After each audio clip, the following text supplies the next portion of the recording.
देखो ये चुंबकीय सुई है और चुंबकीय सुई और छड़ चुंबक के बीच में हमने क्या रखा है, एक कांच का टुकड़ा रखा है। तो जब कांच का टुकड़ा बीच में रख दे रहे हैं और चुंबक को उधर से हिला रहे हैं तो क्या चुंबकीय सुई पे कुछ प्रभाव पड़ रहा है? Yes, ma'am. चुंबकीय सुई भी चुंबक के साथ हिल रही है ना? यानी कि चुंबक का चुंबकत्व कांच के आर पार होता है, ठीक है ना? चुंबक का चुंबकीय प्रभाव कांच के आर पार होता है, ठीक। अब यदि हम दूसरी वस्तु लेते हैं, दफ्ती या कागज, और हम एक चुंबक लेते हैं और चुंबकीय सुई लेते हैं, उन दोनों के बीच में दफ्ती या कागज को रखते हैं, तो चुंबक हिलाने से क्या चुंबकीय सुई भी हिलती है? Yes. हिल रही है, दिख रहा है ना?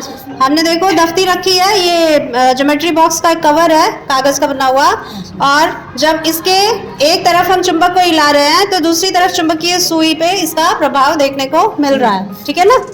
ये तुम्हारी किताब की क्रियाकलाप 6 में दिया हुआ है ये गतिविधि। देखो हम देखते हैं कि लोहे की चादर का प्रभाव चुंबक के चुंबकत्व पर कैसे पड़ता है। ये हमने ली है घंटी, स्कूल की घंटी है ना, और ये लोहे से बनी है, और एक तरफ हमने रखा है चुंबकीय सुई यानी मैग्नेटिक कॉम्पस, और दूसरी तरफ रखा है छड़ चुंबक। तो छड़ चुंबक को अगर हम आगे पीछे करते हैं तो क्या इसका प्रभाव हम देख पा रहे हैं सुई पर? देखो छड़ चुंबक को अगर हम हिलाते हैं, आगे पीछे करते हैं, और चुंबकीय सुई और छड़ चुंबक के बीच में अगर लोहे की एक चादर होती है तो उस छड़ चुंबक का चुंबकीय सुई पे कोई प्रभाव नहीं पड़ता है, ठीक है? दिखाई दे रहा है ना सबको? Yes, ma'am. अब हमने एक और वस्तु ली है लकड़ी। देखें लकड़ी के आर पार चुंबक का चुंबकत्व है कि नहीं, यानी कि इसकी चुंबकीय बल रेखाएं लकड़ी को पार कर रही हैं कि नहीं। तो हम देख रहे हैं कि छड़ चुंबक को हिलाया जा रहा है तो लकड़ी के दूसरी तरफ रखे हुए चुंबकीय सुई में डिफ्लेक्शन हो रहा है, यानी कि वो हिल रही है ना? तो इसका मतलब क्या हुआ, चुंबक का चुंबकत्व लकड़ी के आर पार हो रहा है। होता है, ठीक है? एक और नया मटेरियल हम ले रहे हैं रबड़। रबड़ को अगर हम छड़ चुंबक और चुंबकीय सुई के बीच में रखते हैं तो भी हम देख सकते हैं कि चुंबक को आगे पीछे करने से चुंबकीय सुई पे प्रभाव पड़ रहा है ना? हाँ, तो रबर के आर पार भी चुंबकत्व जाता है, लकड़ी के आर पार भी जाता है, कागज के आर पार जाता है, और शीशे के आर पार जाता है, कांच के आर पार। केवल लोहा है जिसके आर पार चुंबक का चुंबकत्व नहीं जाता है, ठीक है? तो इससे हमारा क्रियाकलाप 6 जो है ये सत्यापित हो जाता है। देखो इस प्लास्टिक के डिब्बे में मैग्नेट रखे हैं और प्लास्टिक के नीचे जो कील है उसको भी ये मैग्नेट खींच ले रहे हैं। इसका मतलब प्लास्टिक के आर पार भी चुंबक का चुंबकत्व रहता है ना? यानी चुंबकीय प्रभाव या चुंबकीय बल रेखाएं प्लास्टिक के आर पार भी जाती हैं। चुंबक का असली परीक्षण क्या होता है, यानी कोई लोहे का टुकड़ा दिया है आपको और पूछा जाए कि ये चुंबक है कि नहीं, ये कैसे पता लगाओगे? तो मान लो कि लोहे का टुकड़ा बिल्कुल चुंबक के जैसा दिखता हो, है ना? जैसे एक छड़ चुंबक होती है वैसे ही लोहे का टुकड़ा तुमको दिया जाए और पूछा जाए कि इन दोनों में से चुंबक कौन है, कैसे पता लगाओगे? इसके लिए तुमको क्या करना है कि एक तीसरा चुंबक लेके आना है, यानी इन दोनों लोहों को छोड़ के, लोहे को छोड़ के हमको तीसरी चीज क्या लानी है जो तुम्हें पता है कि चुंबक है ना? तो यहाँ हमारे पास एक छड़ चुंबक है, ठीक है? हमारे पास दूसरा चुंबक है, मान लो ये ऐसे रखा है, इस पे N और S नहीं लिखा है, तुमको नहीं पता है कि ये चुंबक है कि लोहा है, ठीक है?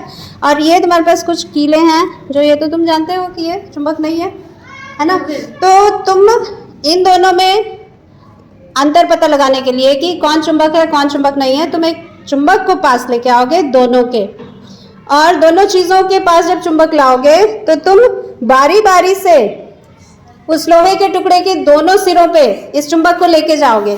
पहले तुम इसका साउथ जो है इस चुंबक के एक साइड ले जाओगे, ये खींच ले रहा है ना? तो खींचता तो ये साधारण लोहे को भी है, इसको भी खींच लेगा ना? खींच रहा है कि नहीं? अब इसको घुमाओ और इस ही सिरे से इसको पास लेके जाओ, तो ये क्या हो रहा है, ये घूम जा रहा है, यानी कि इसका एक सिरा तो इससे चिपक रहा है लेकिन दूसरा सिरा इससे दूर भाग रहा है, ठीक है? तो जो दूर भागने की प्रक्रिया होती है उसको हम कहते हैं प्रतिकर्षण। क्या कहते हैं? प्रतिकर्षण। ये भाग रहा है ना, घूम के चिपक रहा है ना? इसकी एक ही साइड इसमें चिपक रही है, समझ आ रहा है?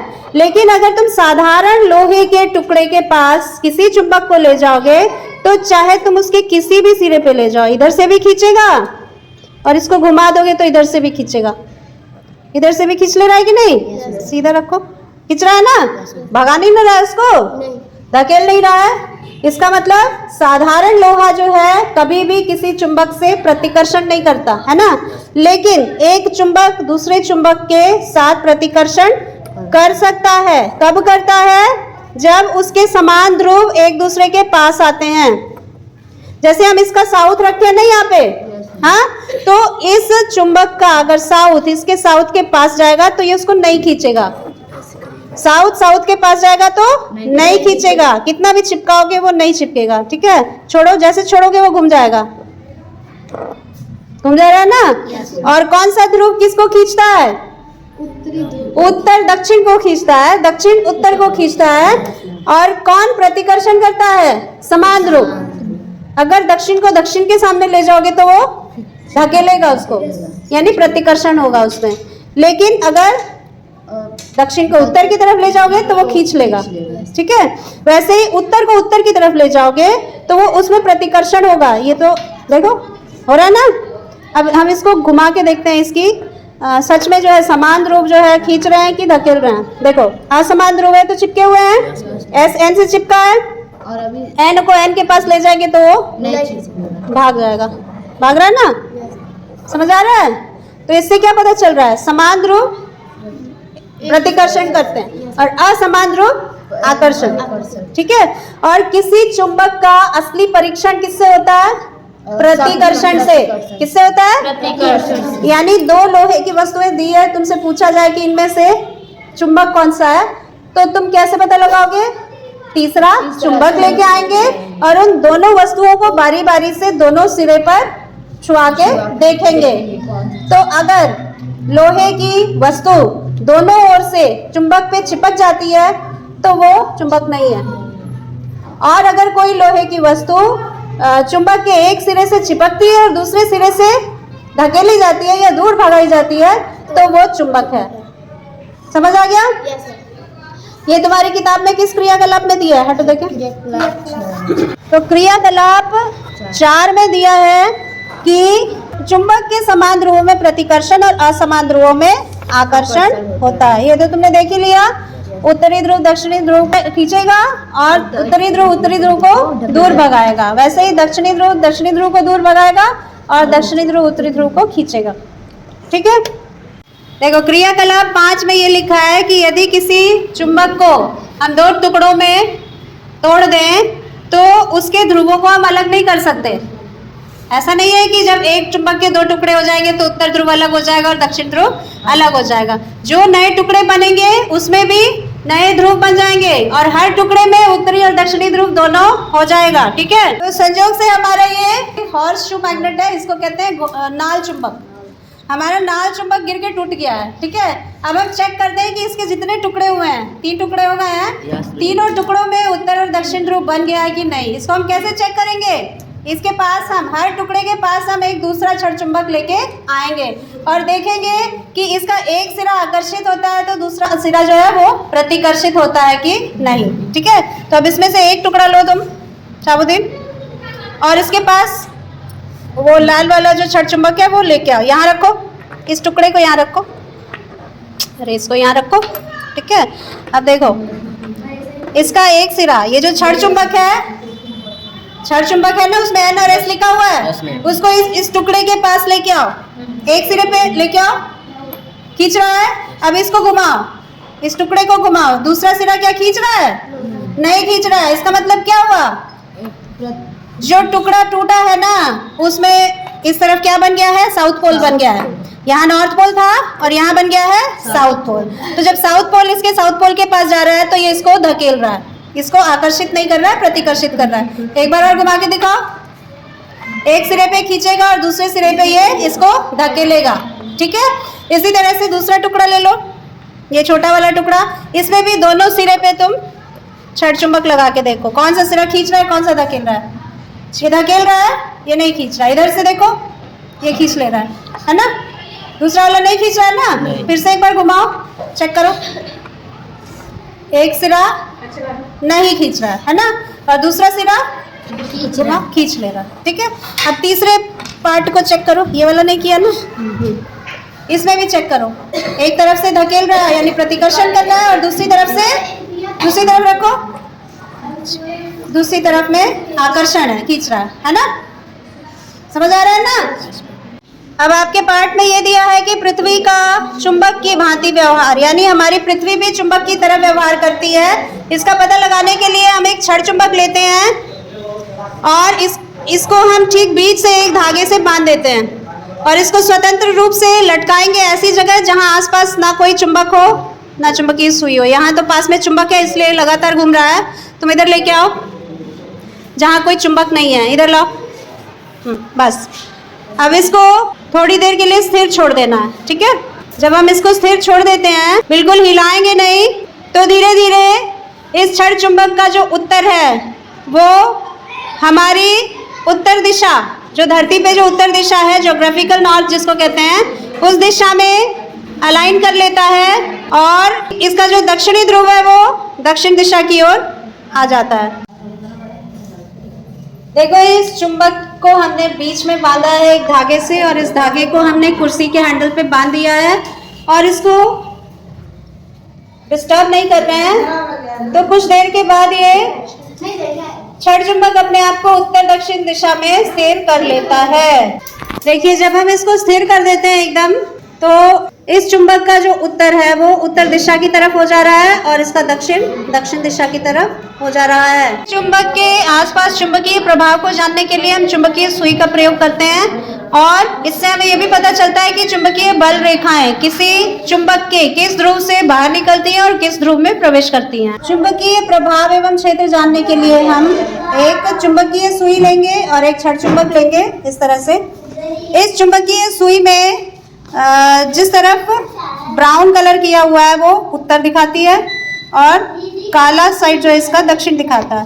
तो जब हम इसको क्षण चुंबक के पास ले जाते हैं उसके उत्तरी ध्रुव की तरफ, तो कॉम्पास का यानी कि चुंबकीय सुई का दक्षिण जो होता है वो क्षण चुंबक के उत्तर की तरफ आके आकर्षित होता है, ठीक है। अब हम इसमें बिंदु लगाते जाएंगे और हम देखेंगे कि इसका चुंबकीय प्रभाव या चुंबकीय बल रेखाएं कहाँ तक जा रही हैं, ठीक है। अब हम इसको ऐसे रखेंगे। अब इसके उत्तर की तरफ फिर से एक निशान लगाओ इधर। सुई का उत्तर कहाँ है? चुंबकीय सुई का उत्तर जिस तरफ सुई ब्राउन कलर में या किसी मैग्नेट में रेड कलर में रंगी होती है, ठीक है। अब फिर से हम इसको ऐसे रखेंगे और हम देख रहे हैं कि धीरे धीरे ये रेखा थोड़ी सी घूम रही है ना।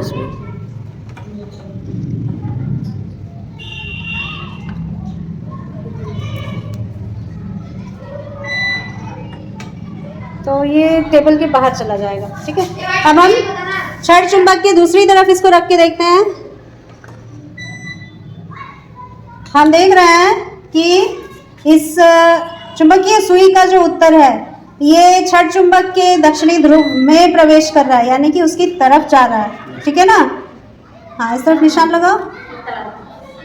तो इससे हमें पता क्या चल रहा है कि जो चुंबकीय बल रेखाएं हैं वो उत्तर से निकल रही हैं और दक्षिण ध्रुव में प्रवेश कर रही हैं। अब अगर हम इसको इधर रखते हैं तो भी हम देखेंगे कि चुंबकीय सुई का उत्तर फिर क्षण चुंबक के दक्षिण की तरफ ही है, ठीक है। इधर लगा दो निशान, बस। तो यदि हम इस क्रियाकलाप को पूरा करते हैं तो लगभग इस तरह का हमारे पास चुंबकीय बल रेखाओं का चित्र बन के तैयार होता है, जिसमें उत्तर ध्रुव से चुंबकीय बल रेखाएं बाहर निकलती हैं और दक्षिण ध्रुव में प्रवेश कर लेती हैं। और ये बल रेखाएं कभी भी एक दूसरे को काटती नहीं है, एक दूसरे से किसी भी बिंदु पे मिलती नहीं है। क्रियाकलाप 3 में ये दिया गया है कि हम कैसे पता लगाएं कि किसी भी चुंबक के सिरों पे सबसे अधिक चुंबकत्व होता है। चुंबक के सिरों पर सबसे अधिक चुंबकत्व होता है, ये जानने के लिए क्रियाकलाप 3 करेंगे हम। हमारे पास लोहे का चूर्ण है और एक क्षण चुंबक है। लोहे के चूर्ण को इस कागज पे गिराओ, पूरा गिरा दो। अब हम एक काम करते हैं, इस कागज के नीचे हम चुंबक को रखते हैं, सिंगल लेयर पेपर, इसके नीचे हम एक चुंबक रखेंगे। एक काम करो, पहले इसको उठाओ। हाँ, चुंबक रखो। हमने ये चुंबक ऐसे रखा, उत्तर दक्षिण हम देख रहे हैं सिरा। इसके बाद हमने इसके ऊपर कागज रखा और हमने इस पे ये